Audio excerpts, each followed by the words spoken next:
Tidak dinafikan, dunia akhir zaman ini mempunyai terlampau banyak cabaran dan dugaan yang diturunkan oleh Allah Subhanahu Wa Taala bagi menguji umat manusia untuk terus kekal bertakwa kepadanya dan tidak mengingkari larangannya. Namun, pada masa yang sama, pengaruh dan hasutan yang kuat daripada nafsu menjadikan seseorang itu tertunduk dan tidak mampu untuk melawan apa yang perlu.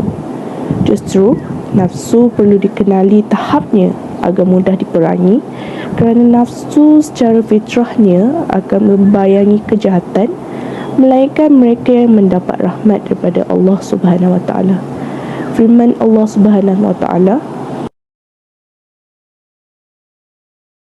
dalam konteks anak muda zaman kini yang bebas melakukan apa jua perkara yang mereka inginkan, perkara ini adalah sangat membimbangkan kerana generasi ini mudah terdedah dan terpengaruh dengan perkara-perkara yang berlaku di sekeliling mereka. Terima kasih Hani Mastura. Konteks ini boleh dikupas di dalam aspek liberalism. Liberal atau liberalisme adalah satu pemikiran yang bebas atas sesuatu perkara termasuk jasmani, emosi, rohani dan intelek. Pemikiran liberalisme ini kian rancak tersebar di dalam kalangan anak muda pada zaman kini. Segelintir anak muda sering mengambil indah dan mengabaikan tanggungjawab mereka kepada Tuhan, Allah Subhanahu Wa Taala dan Rasul. Tidak lain tidak bukan, tanggungjawab mereka pada diri sendiri terabaikan. Seterusnya, perkembangan budaya Hinduisme sesama Islam di dalam kalangan anak muda. Malcapada, pelbagai cabaran yang perlu ditempuh oleh umat Islam pada zaman ini. Cabaran yang diuji bukanlah mudah. Hal ini kerana umat Islam telah diuji dalam berbagai serangan, seperti serangan dalaman oleh orang bukan Islam, seperti pengaruh barat yang telah wujud sejak zaman kenabian lagi. Seperti kita lihat pada hari ini, pelbagai isu kebebasan yang melampau yang dilakukan oleh umat Islam, sama ada di realiti maupun di alam maya. Tahap kebebasan anak muda pada zaman kini adalah disebabkan oleh budaya hedonisme. Apakah itu hedonisme? Menurut Kamus Dewan edisi keempat, hedonisme adalah satu pegangan atau pandangan hidup yang mementingkan keseronokan atau kesenangan hidup.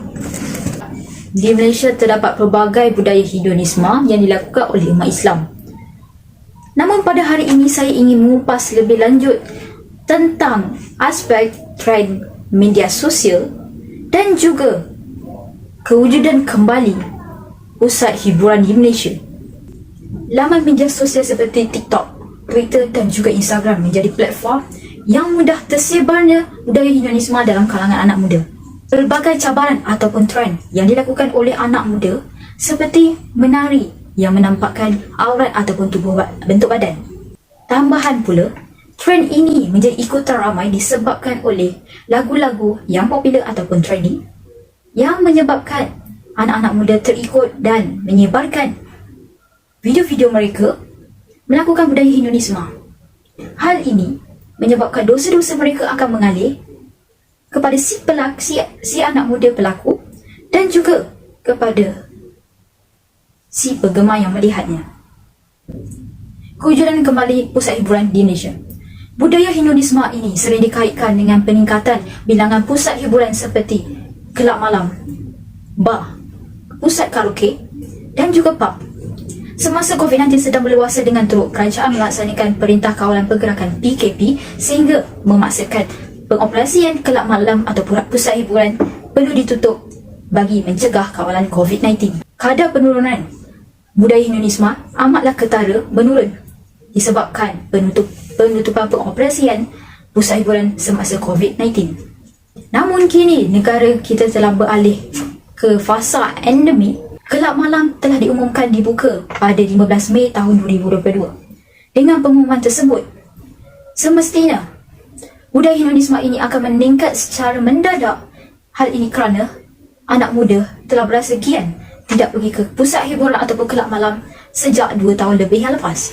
Selepas ini kita akan lihat ramai anak muda akan menjadi lebih bebas, berseronok, melepaskan stres di pusat hiburan. Jika tidak dipantau, anak-anak muda akan menjadi rosak kerana terlibat dengan minuman beralkohol, ketum yang berlebihan dan juga dadah. Hal ini memberikan impak kepada masyarakat dan rakyat yang tidak berfalsafah. Mereka yang suka akan budaya hedonisme ini akan mudah dipengaruhi kerana tidak mempunyai ilmu yang tinggi. Kebanyakan anak muda ini sering berfikir bahawa mereka akan bersemangat pada hari ini dan akan bertaubat pada hari tua nanti. Realitinya, manusia tidak boleh lari dari kematian dan boleh dijemput pada bila-bila masa bila kita melakukan perkara baik maupun perkara jahat. Jika mati dalam keadaan melakukan budaya hedonisme, amatlah kesal kerana belum sempat bertaubat. Oleh itu, cabaran umat Islam amatlah kuat kerana perlu berdepan dengan berbagai kekeliruan budaya atau dilema dalam mempertahankan agama Islam di samping mengamalkan perubahan modernisasi. Seterusnya, pembentangan ini akan disampaikan oleh Muhammad Haziq. Jadi saya akan membincangkan tentang kesan kebebasan anak muda pada masa kini yang mana tanpa batasan. Segala gejala dan aktiviti buruk yang dilakukan oleh golongan muda pada masa kini mampu memberi impak yang berbahaya dan negatif, terutama pada masa hadapan mereka. Kesan negatif itu mampu merosakkan dari segi fizikal mereka dan mental. Sepertinya adalah membuatkan mereka kurang bersifat moral dan menunjukkan perilaku atau akhlak yang buruk terhadap di sekeliling mereka, serta tidak mengindahkan kemudaratan yang bakal menimpa mereka. Penglibatan anak muda di dalam kancah sosial boleh merosakkan disiplin mereka. Mereka tidak mahu dikongkong dan inginkan kebebasan dengan menginginkan telefon bimbit dengan pelan data yang tidak dikawal. Kebebasan yang diterima mereka menyebabkan ibu bapa tidak lagi mengetahui di mana anak mereka berada. Akibatnya mereka tidak dapat lagi memantau keberadaan anak mereka. Anak-anak yang berbohong tentang keberadaan mereka menjadi terbiasa untuk terus berbohong agar mereka mendapatkan kebebasan. Perlahan-lahan, ibu bapa tidak sedar bahawa anak mereka semakin jauh dan rosak, terjerumus dengan pelbagai perkara negatif.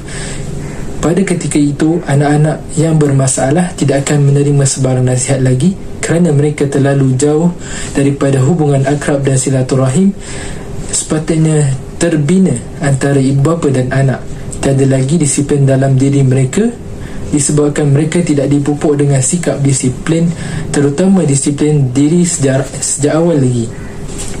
Anak yang baik perlu dipupuk kerana ketika nilai kekuatan lain hilang, keunggulan akhlak dan kehalusan budi kekal selama-lamanya, bahkan menjadi tiang utama kehebatan fizikal tamadun cemerlang. Akhlak ialah budi pekerti, perangai, tingkah laku atau tabiat. Rasulullah SAW diutus untuk menyempurnakan akhlak seperti sabda baginda bermaksud, sungguhnya aku diutus untuk menyempurnakan akhlak mulia. Hadis riwayat Al-Hakim.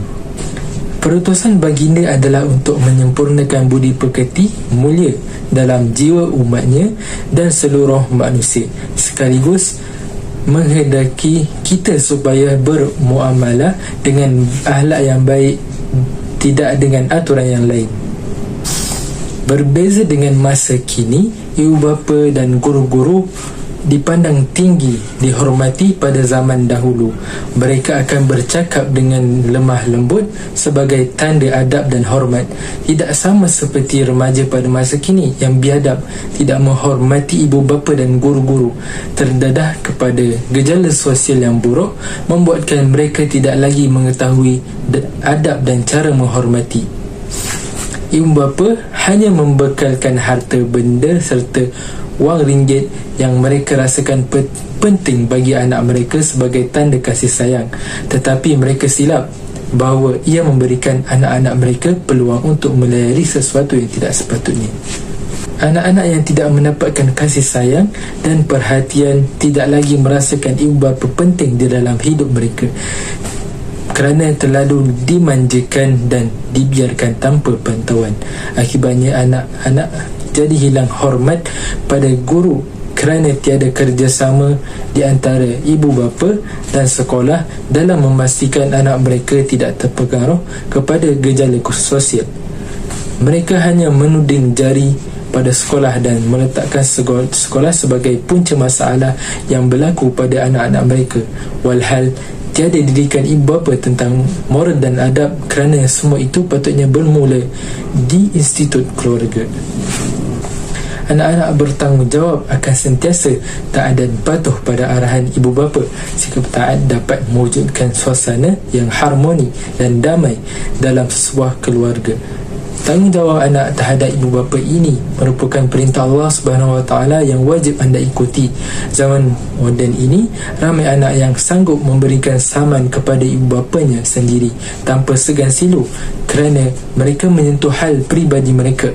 Malah ada yang berani memukul kerana tidak bersependapat atau berselisih faham.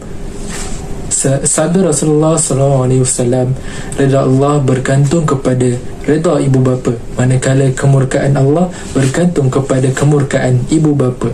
Riwayat At-Tirmizi. Sekian saja daripada saya. Saya akan menyerahkan pembentangan ini kepada Adibi. Jadi, untuk isi yang seterusnya adalah langkah mengatasi masalah ini.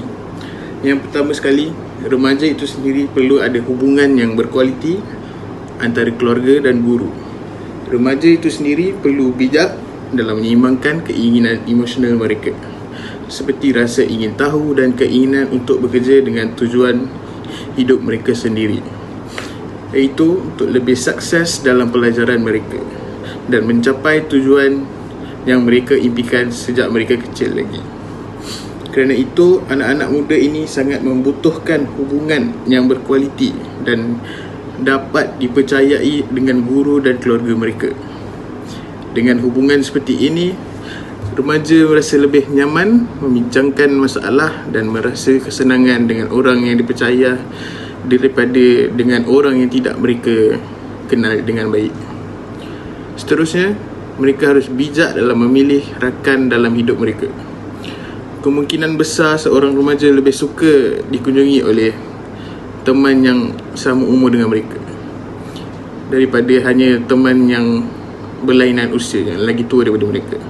Untuk menjadi sukses sebagai seorang remaja, mereka perlu menemukan seorang yang dapat mengubah hidup mereka menjadi lebih baik dan tidak ke arah keburukan.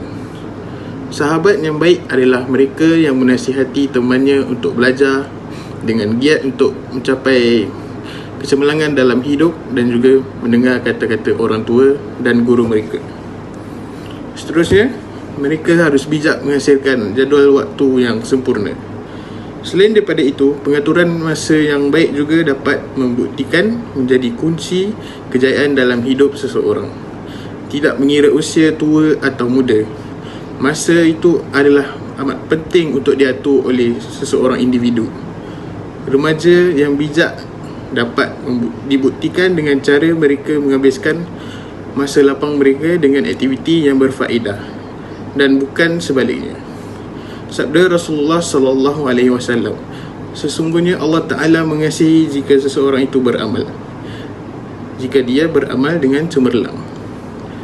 Jadual bertulis boleh memastikan belia mengetahui sama ada aktiviti harian yang mereka ingin lakukan itu bermanfaat kepada diri mereka ataupun tidak, bersama-sama dengan masa yang diperlukan untuk melaksanakan aktiviti itu sendiri. Oleh itu, remaja akan lebih memahami bahawa aktiviti harian yang mereka lakukan itu berfaedah tanpa mengira waktu sekolahan maupun waktu cuti. Dan akhirnya mereka akan menolak sebarang aktiviti yang tidak mendatangkan hasil kepada jadual mereka yang telah mereka sediakan. Selain itu, mereka haruslah mengelak dalam berpasangan ketika di usia muda. Semasa di usia muda, fisiologi, emosi dan seksualiti seseorang selalunya selari membawa kepada keinginan berpasangan dengan seseorang. Namun begitu, bagi remaja pada usia ini adalah lebih penting untuk lebih menumpukan perhatian kepada pembelajaran mereka agar mempunyai masa depan yang lebih cerah. Sebagai orang muda pada satu ketika dalam hidup mereka, remaja tidak boleh melakukan perkara yang sebegini. Selain itu, amat membimbangkan hubungan antara satu sama lain, mencecah tahap yang melampaui batas, dan boleh menyebabkan hubungan luar nikah serta kehamilan akan berlaku. Yang terakhir sekali adalah pengawalan dalam penggunaan media sosial. Masalah ini adalah amat kritikal dan memerlukan perhatian anak muda itu sendiri, ahli keluarga, pihak sekolah, masyarakat, malah pentadbiran negara itu sendiri. Dalam senario sekarang, kewujudan dunia tanpa sepadan menjadikan perkara yang tidak ditapis boleh diakses oleh setiap para remaja zaman kini. Nilai-nilai seperti etika, moral, budaya dan ideologi dalam diri seseorang remaja itu perlu ditapis oleh remaja itu sendiri. Tetapi pengetahuan mereka terhad dan keinginan mereka untuk mempelajari perkara baru sangatlah besar. Oleh itu, mengawal penggunaan internet seseorang remaja amat penting dalam kehidupan seharian golongan muda ini. Dalam hal ini, peranan ibu bapa dan guru sebagai insan yang paling dekat dengan mereka harus dilaksanakan sebaik mungkin. Menerapkan sifat kesedaran kepada remaja dalam penggunaan internet, portal media yang akan mendatangkan banyak kesan negatif dan mengganggukan fikiran mereka, dan juga tak sama dengan emosi remaja itu sendiri. Buat pengetahuan penonton di luar sana, remaja zaman kini sering terdedah dengan perkara-perkara yang tidak sepatutnya yang ada di sekeliling mereka. Tambahan pula, perkara-perkara tersebut menyumbang kepada perwatakan negatif yang mungkin boleh terpalit dengan orang di sekeliling mereka jika mereka tidak dapat mengawal diri dengan baik dan rasional. Dan daripada perkara itu juga, banyak kejadian ataupun kes-kes yang kita sering lihat dan dengar di kaca TV yang melibatkan remaja. Berikut saya sertakan beberapa kejadian yang telah menimpa anak-anak muda ini sehingga tercetusnya kebimbangan di seluruh negara. Yang pertama, buli. Kita sedia maklum bahawa buli seringkali terjadi di suatu organisasi yang mempunyai hubungan kerja antara senior dan junior, dan daripada hubungan ini boleh terwujudnya suatu rasa bangga, bongkak dan meninggi diri dalam diri senior yang membuatkan senior tersebut melakukan perbuatan buli terhadap juniornya. Perkara ini sudah menjadi suatu tradisi di dalam setiap organisasi yang ada, berikutan tiada teguran ataupun tindakan yang diambil oleh pihak-pihak yang terlibat, baik di pihak senior, junior dan juga orang-orang yang menyaksikannya. Dalam Al-Quran juga ada menyebut tentang buli di dalam surah Al-Hujurat ayat 11 yang membawa maksud melalui surah tersebut, kita sebagai umat Islam dilarang sama sekali untuk mempersenda maupun tidak menghormati satu sama lain, kerana tiada satu pun faedah ataupun manfaat yang boleh peroleh melaluinya. Justru itu, aktiviti buli ini sangat ditegah di dalam Islam. Bahkan Allah Subhanahu Wa Taala juga sudah menyatakan dalam firman-Nya bahawa sesiapa yang terlibat dalam aktiviti membuli tidak akan mendapat pengampunan daripadanya. Yang kedua, dadah. Dadah merupakan perosak utama negara dan juga masalah yang tiada penghujungnya. Saban tahun kita sering mendengar berita-berita tentang najis dadah ini seperti tiada kesudahannya. Bahkan banyak langkah dan cara yang telah diambil oleh kerajaan dan juga badan bukan kerajaan dalam menangani perkara ini, terutama dalam kalangan belia. Seiring daripada itu, aktiviti mengedarkan dadah di dalam kalangan anak muda juga sangat merisaukan, di mana mereka-mereka yang terlibat ini sangat pandai dan cekap dalam mengendalikan operasi mereka supaya tiada pihak penguasa yang dapat menghidu perbuatan tersebut. Berikut saya sertakan beberapa berita yang telah terjadi akibat dadah, dan yang paling mendukacitakan mereka yang terlibat ini ialah anak-anak muda yang sepatutnya menjadi tunjang negara kita kelak. Yang ketiga, lumba haram dan merempit. Pada pendapat saya sendiri, perkara ini sudah dinormalisasi oleh anak-anak muda itu sendiri. Hal ini kerana mereka telah terpengaruh dengan rakan-rakan mereka yang lebih tua untuk turut serta dalam perbuatan tersebut. Apa yang mungkin dibilang oleh mereka ialah siapa yang tidak menyertainya akan dipulau dan dibuli. Akibat daripada kejadian itu, mereka yang terpengaruh terpaksa menurut, dan lama-kelamaan perbuatan tersebut sudah menjadi sebati di dalam diri mereka. Jadi, siapakah yang harus kita persalahkan dalam hal ini? Dalam Islam juga ada menyebut yang kita tidak boleh melakukan sesuatu tindakan yang bukan sahaja membahayakan diri sendiri, bahkan mencetuskan kemudaratan kepada orang lain. Tambahan pula, hadis Nabi ada mengatakan dalam riwayat Sa'ad ibnu Sinan Al-Qudri radhiyallahu anhu bahawa Rasulullah SAW bersabda, tidak boleh melakukan perbuatan yang mudarat dan tidak boleh memudaratkan orang lain. Baiklah, sehingga di sini sahajalah penyampaian saya pada kali ini. Seterusnya saya akan serahkan semula kepada rakan saya. Silakan. Kesimpulannya, segala aspek yang berkaitan dengan anak muda pada masa kini haruslah dipantau dan dikawal secara keseluruhan. Ini kerana setiap tindakan yang dilakukan itu berkemungkinan mampu mencetuskan kesan yang negatif kepada agama dan negara kita. Anak muda adalah peneraju pada masa depan negara kita. Pelbagai langkah inisiatif perlu diambil untuk mendidik mereka. Kita sebagai masyarakat yang bertanggungjawab perlu membentuk sasiah diri mereka kerana ia juga dikira sebagai akar untuk mengajar mereka dan membuatkan mereka sedar bahawa setiap perkara ada batasannya. Penting sebagai Muslim untuk belajar mendidik dan orang di bawah tanggungjawab dengan cara Islam menerapkan pendidikan akhlak. Di bahagian inilah perhatian khusus diberikan dalam mendidik jiwa manusia untuk kekal berakhlak dengan sifat terpuji. Disebutkan dalam hadis Nabi Muhammad SAW bersabda, sungguhnya dalam diri manusia ada sekutul daging. Jika ia baik, baiklah seluruh anggota badannya, tapi seandainya ia rosak dan kotor, maka kotor dan rosaklah seluruh anggota badannya. Daging dimaksudkan ialah hati. Hadis riwayat Bukhari dan Muslim.